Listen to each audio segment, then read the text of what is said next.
ये bat ball football racket वगैरह। मैं गरीब हूँ इसलिए मेहनत मजदूरी के लिए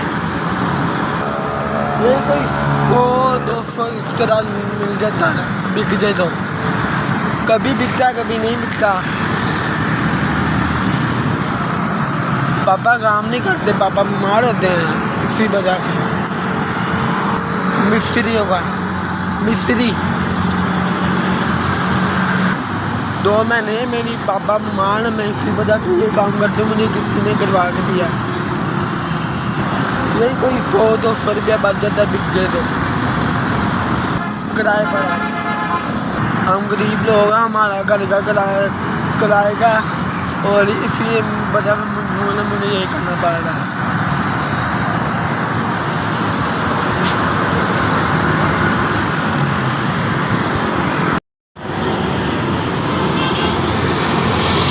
ये 5,000 का नोट है।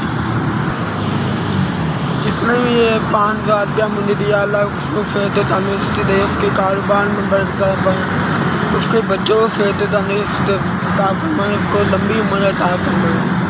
और जिन्होंने मेरी मदद किया उनका मैं बहुत शुक्रगुजार हूँ। अल्लाह उनको सेहत तंदुरुस्ती अता फरमाए, लंबी उम्र अता फरमाए। SBS वालों का मैं बहुत बहुत शुक्रगुजार हूँ कि आपने मेरी मदद की।